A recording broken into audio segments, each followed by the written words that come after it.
Lisa Lynn's joining us again this morning. She's going to take some of your questions. She and I are just comparing a few notes. She's teasing me with something that's coming up next month, and I'll tease all of you with it a little bit later. Let's get started, okay? So Stacy writes in, she says, I've just recently taken on a clean eating approach, and I know you mentioned something about bananas. Yes. And by the way, I'm bothered by this too. Were bananas not the choice when it comes to fruit? No. You know what? See, I grab a banana often and because guess why? Yeah, and it's easy. You know, it's Look, not peeling that's a the very orange. good It's point. not, you know, grabbing the. If you grab a banana instead of a scone, because I actually had someone do that and say, you said no bananas. I didn't say eat a scone. No, right. But if you're really trying to lean out in the midsection and you have an option between an apple or a banana, choose the apple. Okay. Because this also should be fitting in the palm of your hand. But more importantly, these are super high in sugar. A banana serving is 4 inches. I don't make the rules, just recite them, but 4 inches is a serving. So this is almost a little bit more than 2 servings. Yeah, that's... So you say, my program stopped, I'm not leaning out in the waist. Well, qualify everything and look at it. I have a lot of people who stick a half a frozen banana in their shake and they adore it. And you know what? It keeps them out of the snack bin. Yeah. That's a positive. Just know what you're doing. Right. Yeah, it's always about the quantity, unfortunately. You know, it may be good for you, but it may not be that good for you. Right. Okay, Joe's writing in. He says, I am seeing great results lifting weights the way that you suggest. My body is changing in front of my eyes. The problem is every time I do shoulder exercises, somehow I get hurt. Do you have any suggestions? Obviously, a weakness there. And can I just tell you, I love getting these emails. They still make my day when I get up and I'm like, oh, I love it. I live for that. So send them in. I'm happy to answer and keep taking you the whole journey. But that's a good point that happens to a lot of people. They push too hard, too fast. They don't let their bodies recover. A few little things, which he can send me more details, Joe, send them over, is like when you're doing a side raise, lifting your thumb will protect your little rotator cuff, or keeping your shoulders in front of your elbows in front of your, that way you don't hurt your neck is a big one. And pay attention, lower the weight. That doesn't mean high reps are safe, but train smart. Sure. Figure out what it is, give yourself enough rest. The third thing is when you do get injured, really hit your multivitamin, or I actually have one that's a recovery formula. You must take that to your father. Oh, yeah. Because it is loaded. The doctor that makes my line made it. He lives off it. He's an older gentleman who power lifted because it helps repair. Rather than hit Motrin or Advil, which actually works against you, this actually reduces inflammation. If you could reduce it, you can heal it.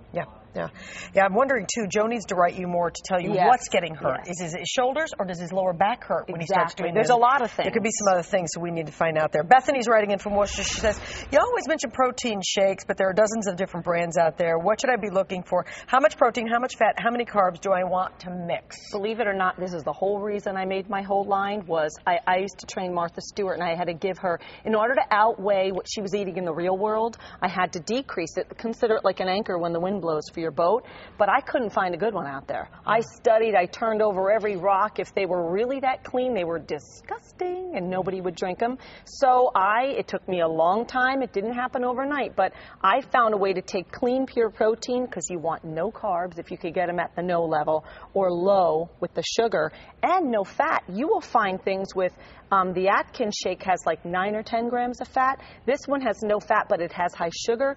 It is very difficult, so I am happy to give you guys a discount and beat these prices. If you go to my website or just put in SAVE, I offer Fox viewers, capital SAVE with a 5, and I'm happy to take care of you. I just want you to get the results. I want to say this just very quickly. I'm not making any money or any profit off of this shake. I drink it twice a day. I searched because I have always been a pro. This is my favorite ever. The taste is good.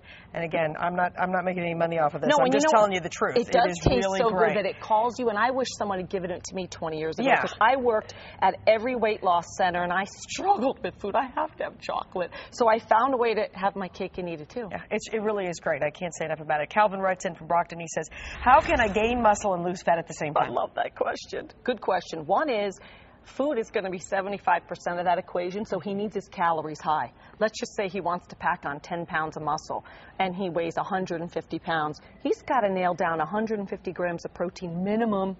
Can't do it without a shake, by the way. You're going to want shake and a lot of egg whites. The other thing is the carbs, the sugars even in the bananas, even though he's looking at gain, the food needs to be clean.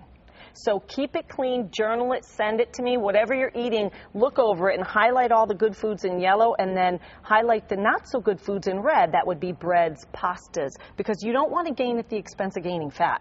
Right. You always want it to be muscle. So the rules all stay the same. You just have to do more of them. The other thing is you got to hit the iron hard and be really consistent and keep upping the ante. If you're doing 10 pounds, do 12 the next time. If you're doing 20 reps, believe it or not, go for 40 to 100. Have you done those?